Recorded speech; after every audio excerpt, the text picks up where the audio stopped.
pasien-pasien yang kadang-kadang datang itu bukan sesuatu dia sudah ada dengar suara-suara, tetapi dia itu aduh asam lambungnya kok rasanya nggak sembuh-sembuh. Remaja itu banyak sekali mengalami gangguan emosional oleh karena perasaannya ini sangat tertekan. Ayah dan ibu atau orang tua itu satu, jangan terlalu melepas juga, jangan terlalu menekan juga.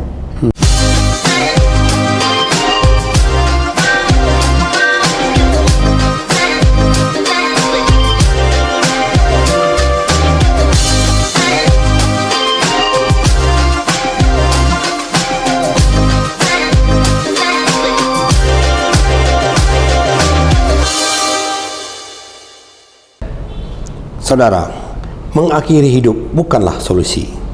Tapi mengapa makin banyak orang bunuh diri?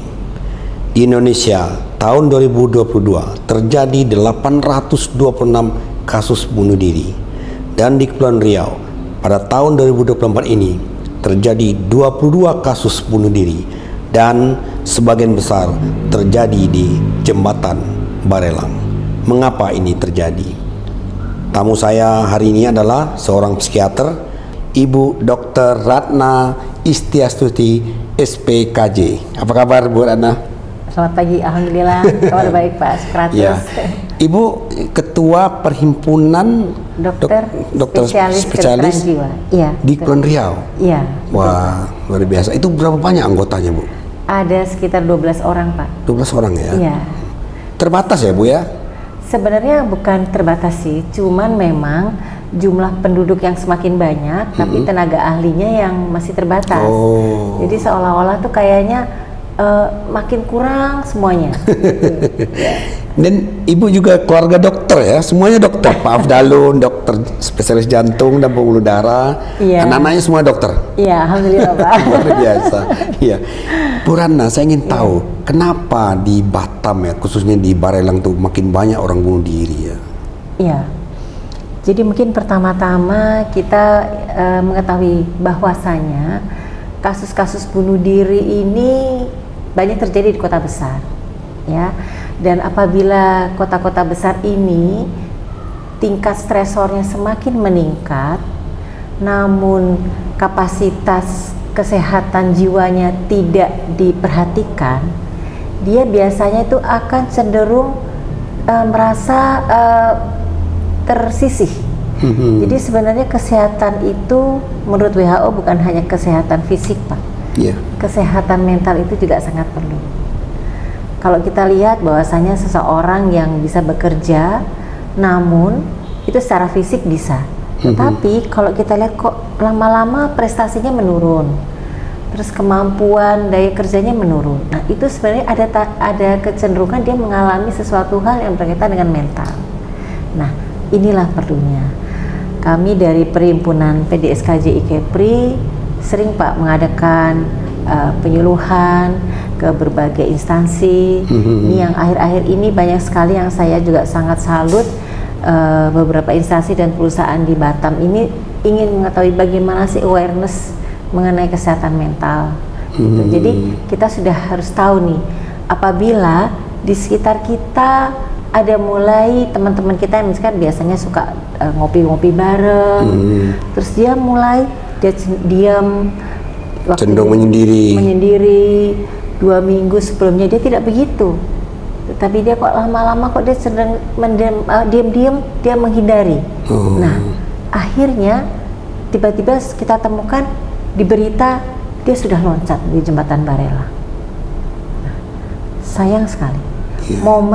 Momen seperti ini harus kita tahu apa sih sebenarnya ciri-ciri depresi itu. Gitu ya Pak ya.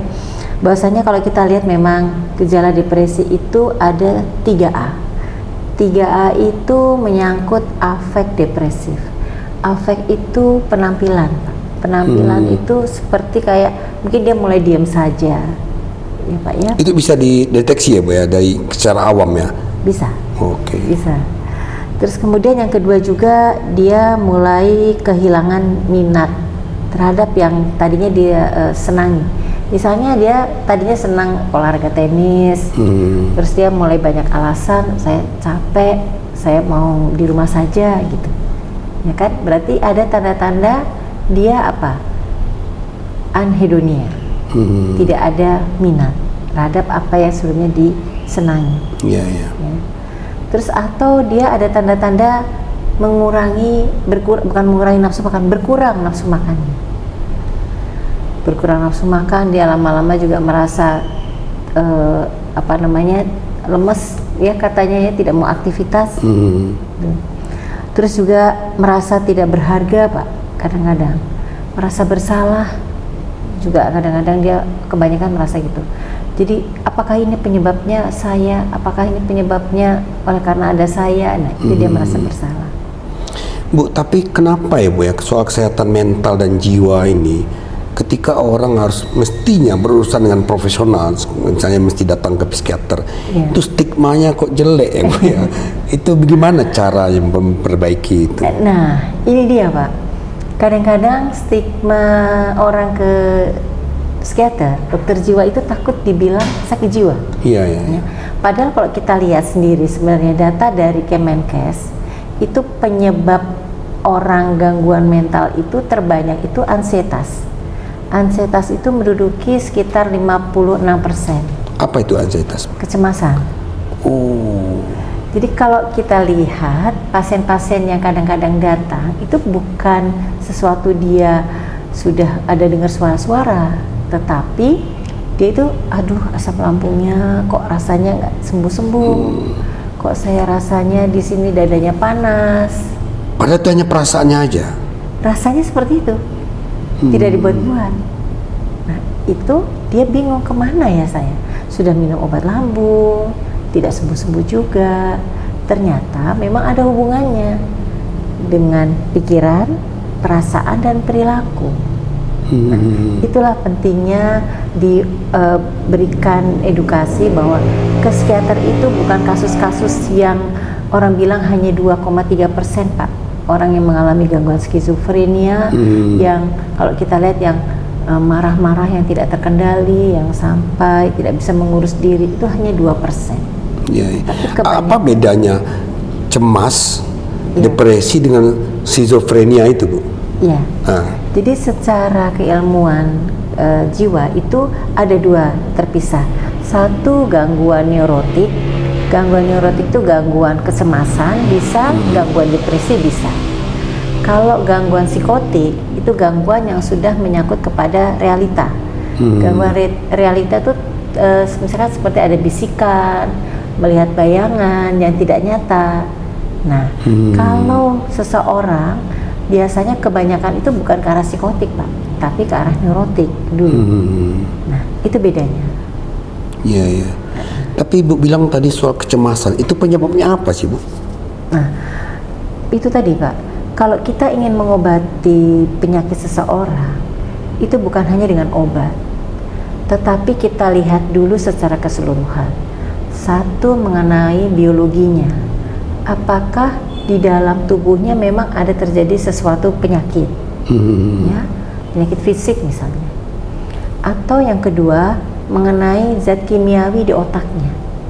Zat kimiawi di otak itu misalkan dopamin, serotonin, GABA, kortisol, itu keluar terus-menerus, tidak seimbang. Oleh karena bagian dari otak yang mengontrol produksi zat tersebut itu tidak terkontrol. Makanya kadang-kadang dia tidak bisa merasa nyaman, sudah orang bilang coba dilawan, tidak bisa karena ini masih produksi terus Pak. Iya. Itulah perlunya adanya suatu pengobatan psikofarmaka tadi, memberikan stop dulu hormon-hormon yang menyebabkan stres. Yang kedua psikoterapi. Psikoterapi itu kita juga bisa Pak melakukan. Misalkan salah satunya dengan psikoterapi suportif. Misalkan kalau kita melihat ada teman kita yang mulai tidak senang bergabung bersama ya, terus kita ajak dia untuk kita dengarkan. Istilahnya itu ventilasi. Tempat curhat gitu ya? Iya, perlu itu Pak. Curhat itu kalau kita bilang ventilasi. Ventilasi itu membuka seperti apa yang benar-benar penuh di dada, dia bercerita, apakah dia sampai menangis, apa dia sampai, itu biarkan. Bu, tapi sekarang curhat tuh tidak hanya sama orang loh, Bu, bisa dengan media sosial. Ini gimana? Nah, kadang-kadang curhat dengan media sosial itu tidak ada bina rapotnya, Pak. Bina rapot itu merasakan empati. Nah, itu yang pentingnya sebenarnya. Itu bedanya ya, Bu ya? Bedanya Jadi mestinya kalau ada orang masalah dia akan curhat mestinya dengan orang lain yang dia percaya. Iya.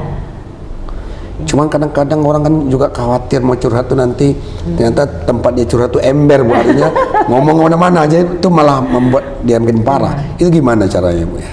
Nah, itulah memang kita juga harus percaya dulu dengan kepada siapa kita mau cerita. Nah, kadang-kadang juga kita melihat kapasitas orang yang ini muat nggak kapasitas mentalnya. Takutnya, terus dia menceritakan, aduh saya ini kok rasanya takut. Oh iya ya, yang diajak cerita malah bersamaan juga merasakan simpatinya, bukan empati, simpati. Oh iya, misalnya nih Pak, saya ini kok suka takut mati ya, gitu kan. Misalkan gitu, kok saya tiba-tiba rasanya debar-debar, saya takut nih tetangga saya kemarin ada yang meninggal. Jadi jangan-jangan nanti saya seperti itu, misalnya gitu. Iya. Terus teman yang kita ajak bicara itu juga bilang, iya saya sendiri tuh kalau ngeliat orang mati juga takut. Jadi tertutup, tidak ada tempat.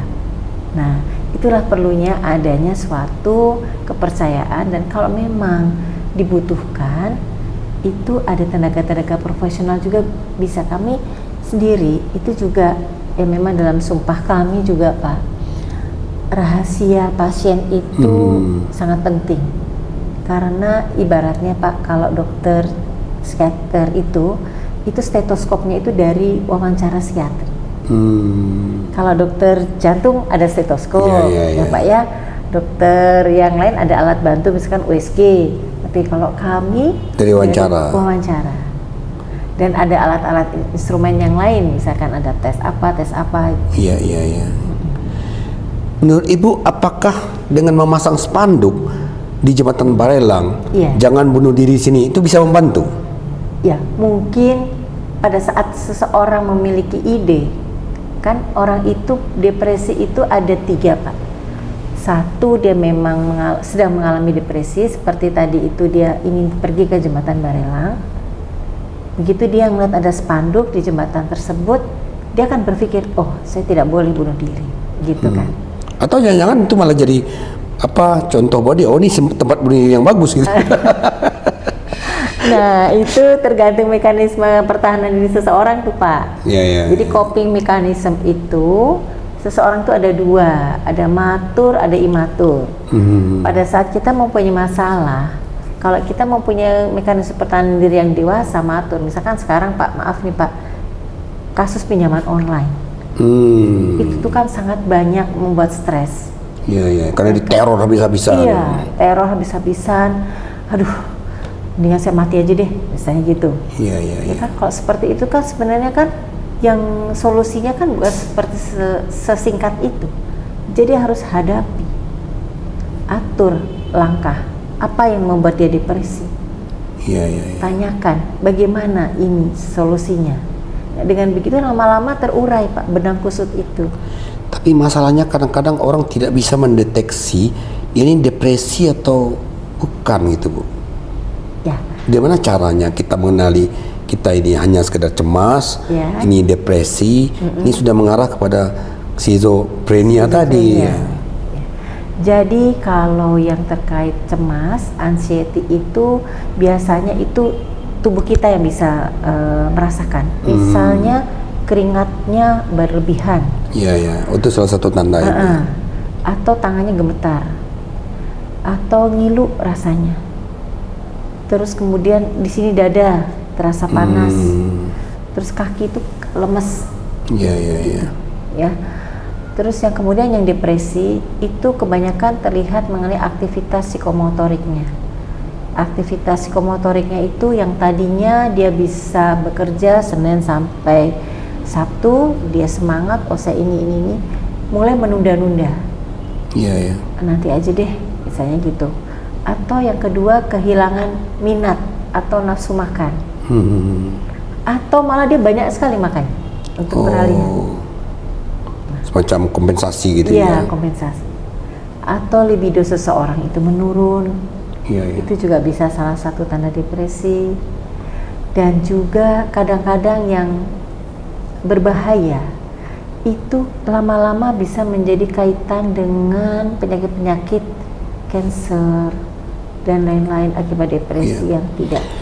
Apa yang ingin Ibu Ratna sampaikan sebagai psikiater dan apalagi juga ketua spesialis kejiwaan tentang kecenderungan orang bunuh diri di jembatan Barelang ini kan lama-lama merusak citra jembatan itu sendiri, Bu ya?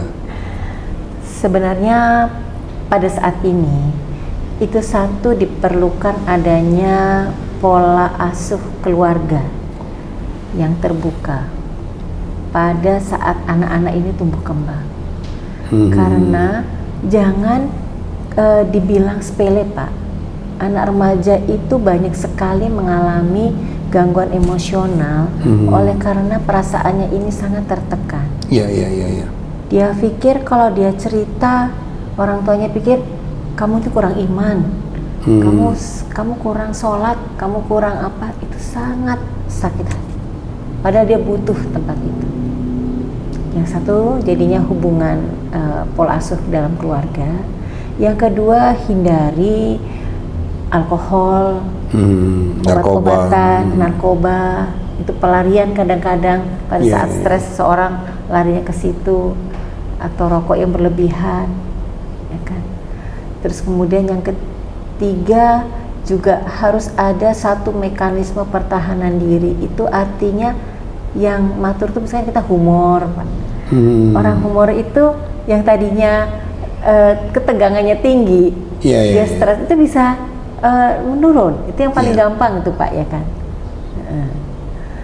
Yang banyak yang lain tergantung dari situasinya. Misalkan ada teknik CBT, ada juga mengenai keluarga, family terapi.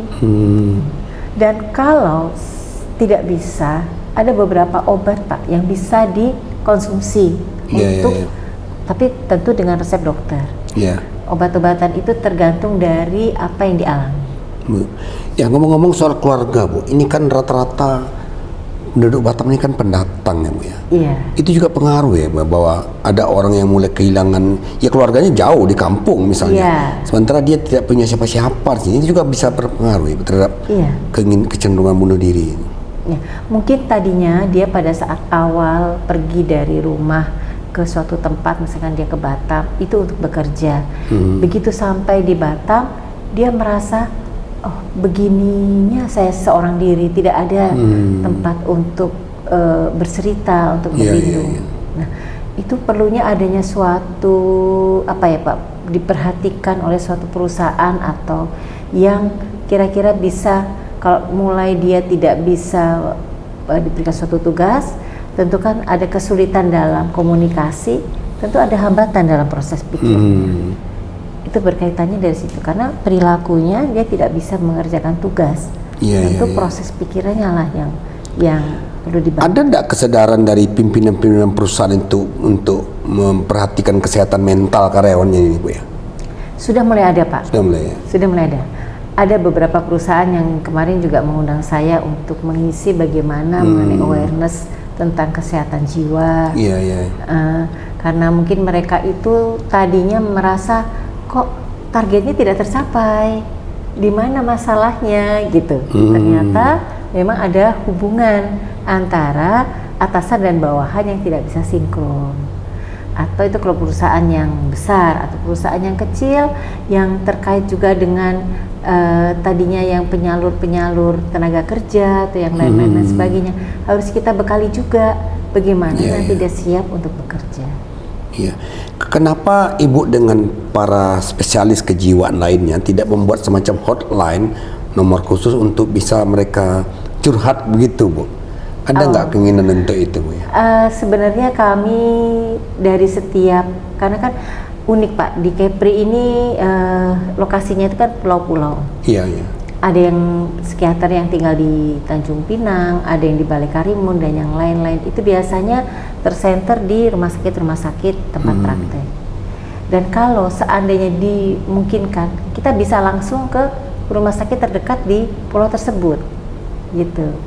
Dan kalau memang diinginkan, kami juga ingin Pak sebenarnya membuat itu. Kalau misalkan di center mengenai pendidikan mengenai jantung misalnya, langsung ke ada ya Pak ya hotline-nya. Kalau bersedia, kami di Rumah Sakit BP Batam kebetulan salah satu rumah sakit yang menyediakan pengobatan terkini mengenai untuk bunuh diri yang menggunakan nasal spray Pak, esketamin. Jadi itu bisa menurunkan angka bunuh diri yang sangat drastis. Iya, apa namanya Bu? Esketamin. Itu semacam spray gitu ya? Iya, semacam spray. Cuman memang harus dilakukan pengawasannya di rumah sakit dahulu. Iya. Tapi masalahnya mungkin tidak banyak orang bisa mengenali gejala-gejala orang yang sudah depresi dan skizofrenia itu, bayang gangguan mental berat itu. Nah sekarang Kepri memiliki rumah sakit jiwa di Tanjung Uban. Nah, menurut Ibu apa lokasinya tepat itu? Sementara kejadiannya banyak di Batam loh gitu. Tentu lumayan sih Pak, sangat membantu. Karena sebenarnya untungnya sekali itu kita di Kepri ini dulu belum pernah ada rumah sakit jiwa.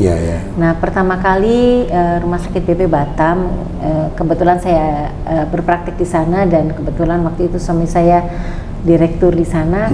Saya cerita sama suami saya, kayaknya perlu deh Pak, ada suatu tempat untuk rawat inap jiwa. Kemudian disediakan ada 13 bed dan kemudian sekarang banyak rumah sakit yang ada di Batam juga yang bisa menangani. Oh sudah ada. Rawat inap ada juga.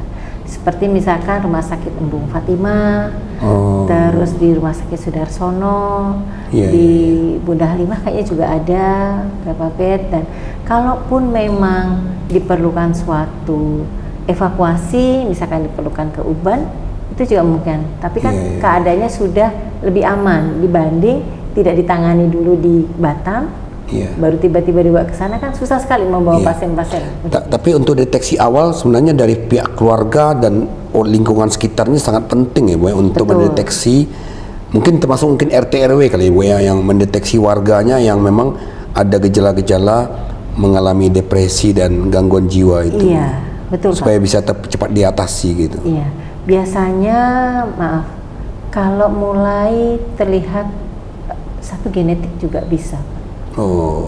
Misalkan ada riwayat salah satu keluarganya bunuh diri. Itu kecenderungannya untuk berulang itu ada Pak. Ada ya. Makanya itu harus secepatnya dikonsultasikan karena itu harus diberikan obat supaya hal-hal yang mendorong dia untuk melakukan bunuh diri itu kan tidak dia kan mendengar keyakinan tuh, kamu mati aja gitu. Nah itu harus langsung di stop. Yang kedua, misalkan dia mulai mengurung diri di kamar, atau dia mulai melihat benda-benda tajam, itu harus disingkirkan. Iya. Biasanya Bu, orang bunuh diri itu kan biasanya menggunakan racun serangga, atau dia gantung diri. Tapi meloncat dari jembatan ini sebuah fenomena baru nampaknya Bu di Batam ya. Dia pikir nggak ada yang bisa menghalangi ya Pak. Kalau loncat nggak ada yang bisa menghalangi, nggak ada yang bisa stop kamu di tengah nih. Mungkin dia pikir itulah mengenai benar-benar depresi berat dengan gejala psikotik itu tadi Pak. Iya.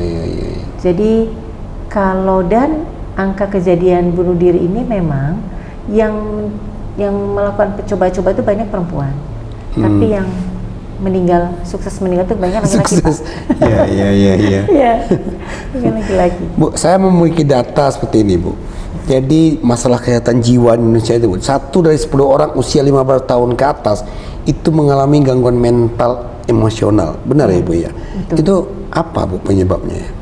Nah, biasanya anak-anak muda yang berusia lebih dari 15 tahun itu terjadinya perubahan hormonal. Iya. Perubahan hormonal itu menyangkut juga mengenai identitas diri.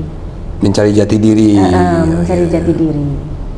Nah, mencari jati diri ini kadang-kadang tuh dipengaruhi oleh adanya suatu lingkungan. Kalau lingkungan yang dia memberikan suatu contoh siap untuk menghadapi, mungkin dia tidak menjadi gangguan emosional. Tetapi kalau pada saat dia sedang mencari jati diri, tetapi lingkungan yang mempengaruhinya itu tidak membuat dia baik, misalkan kamu kalau stres, kamu minum ini aja, kalian ke obat. Itu yang semakin menjadikan dia tidak bisa menyiapkan dirinya, tapi larinya ke situ, jadi gangguan emosional kan. Dan sekarang banyak Pak anak-anak remaja itu yang tidak berani curhat ke orang tuanya. Nah, dia biasanya ada baiknya sih ada satu kelompok gitu ya. Dia malah curhatnya untungnya ke psikiater ya, atau ternyata dia tuh di sini tuh udah banyak sayatan. Istilahnya mereka bilang barcode gitu. Barcode itu artinya rasa perih di dadanya yang dia nggak bisa ungkapkan. Dialihkannya ke ya saya pernah lihat itu beberapa anak-anak muda yang ada bekas sayatan itu. Itu mereka kalau diperhatikan, mereka kalau diobati, dikasih jalan solusi bagaimana dia mengatasi gangguan emosionalnya, itu sangat bahagia dia. Karena biasanya dia tuh ada yang merasa gini, kita sebagai orang tua itu kadang-kadang hanya menuntut Pak, misalnya gitu, kamu tuh harus rajin belajar, kamu tuh harus ini, kamu harus ini, tidak tahu bagaimana anak sudah berusaha tidak pernah diapresiasi, sehingga itu yang rasanya anak tuh capek. Udah. Ibu banyak menemukan kasus-kasus seperti itu? Banyak. Jadi mereka tuh rasanya yang sekarang banyak orang bilang itu bukan bipolar Pak, jadi borderline personality disorder. Dia kok hanya sedikit saja dia sudah emosional. Padahal sebenarnya hal itu biasa saja, karena pada saat dia tumbuh kembang itu selalu ditekan perasaan emosinya, kamu nggak boleh ini, kamu nggak boleh, kamu nggak boleh ini, sehingga dia tidak bisa merasakan bagaimana sebetulnya emosi. Jadi sebenarnya yang harus dididik itu sebenarnya orang tua ya Bu ya? Iya. Jadi tumbuh kembang manusia itu dari mulai lahir, sejak dalam kandungan, apakah ini anak diharapkan atau tidak, sampai dia lahir, sampai dia nanti dewasa dan lansia. Itu sebenarnya kalau terfiksasi, terputusnya salah satu itu bisa mengakibatkan gangguan mental. Nah itu kita susun kembali Pak, di mana dia terfiksasinya. Itulah makanya jangan terstigma negatif ke dokter psikiater. Psikolog juga bagus, juga bisa. Hanya bedanya dia tidak bisa memberikan obat, tapi bisa memberikan konseling. Itu bedanya ya Bu. Tapi sejauh mana tanggung jawab pemerintah daerah Bu terhadap makin tingginya kasus-kasus bunuh diri yang seperti Ibu bilang tadi ini terjadi di kota-kota besar itu. Mestinya kan pemerintah juga punya semacam perhatian lah, membuat warganya lebih bahagia lah gitu, supaya kasus bunuh diri itu tidak terus meningkat gitu. Biasanya kan yang terkait apa faktor di suatu kota itu yang memicu. Misalkan mengenai sosial ekonomi. Sosial ekonominya itu di misalkan mengenai lapangan pekerjaan kah, atau mengenai hal-hal lain yang membuat seorang menjadi stres, dan jadinya dan kasus-kasus yang sekarang marak pinjaman online itu di stop. Karena itu berpengaruh ya Bu? Ya, sangat berpengaruh. Artinya pinjaman online itu mungkin juga ada kebijakan bahwa pemerintah juga mesti memperhatikan persyaratan untuk pinjaman ke bank secara resmi, dipermudah supaya dia tidak terjebak pinjaman online. Betul. Karena kalau udah kayak gini, yang dilakukan itu sudah di luar dari kesanggupan seorang. Akhirnya nggak sanggup dia jalan pintas. Kalau remaja gimana Bu? Kan masih banyak anak-anak yang usia sekolah di SMA, SMP gitu, yang sekarang yang kita khawatirkan mengalami yang namanya cyberbullying gitu. Jadi dibully melalui media sosial. Ini gimana solusinya Ibu Ratna? Nah, mengenai cyberbullying itu Pak, itu sebenarnya adalah memang sekarang kita tidak bisa hindari semua orang itu perlu media sosial, ya kan? Tapi kecerdasan memakai media sosial ini yang perlu adanya bimbingan dari orang tua sebenarnya. Bagaimana dia mempunyai smartphone atau yang lain-lain yang bisa dipilih. Hal apa yang bisa membuat dia bisa putuskan untuk tidak. Karena kadang-kadang ada beberapa juga aplikasi yang ditawarkan situ untuk membantu menyelesaikan masalah. Tetapi sebenarnya ini tidak secara nyata. Kadang saya pernah lihat ada beberapa hal cerita ke saya, dia ini bertindak sebagai seorang yang pro kepada dia, tapi ada yang bertindak sebagai yang tidak. Tetapi ini tidak nyata, ini hanya aplikasi. Jadi dia menulis apa yang dia rasakan. Tapi apa yang ide yang sampai dia mencetuskan hal seperti itu kan harusnya sebenarnya komunikasi kan, Pak. Gitu. Jadi perlunya adanya keterbukaan dalam keluarga, dan juga ayah dan ibu atau orang tua itu satu, jangan terlalu melepas juga, jangan terlalu menekan juga. Jadi ada hal-hal yang apresiasi dan juga ada hal-hal yang target. Perlu juga ditanyakan seorang anak, tadi kamu ngapain di sekolah? Padahal sebenarnya kita tahu dia sekolah, tapi si anak merasa aku di sekolah harus perhatian nih karena nanti ditanya sama orang tua. Itu sangat penting loh Pak untuk anak-anak. Intinya mungkin Ibu ingin mengatakan antara orang tua dan anak itu mesti ada dialog. Iya, betul. Dan jangan kita sebagai orang tua jangan merasa tabu. Misalkan anak menceritakan mengenai, maaf ya Pak, video porno misalkan. Yang temennya ceritakan mengenai itu, kita jangan bilang kamu tuh nggak boleh ya, kamu nggak boleh ya gitu. Tapi gini, kenapa temennya bisa begitu? Kamu kalau kamu melihat teman begitu, kamu tahu alasannya dia kenapa. Nah, kamu bisa tahu apa efek terhadap ini kepada dirimu. Jadi si anak juga tahu, oh iya ya mah, kenapa dia bisa begitu? Mungkin karena dia ada hal-hal lain yang dia tidak bisa kendalikan. Jadi edukasi antara keluarga itu sangat penting.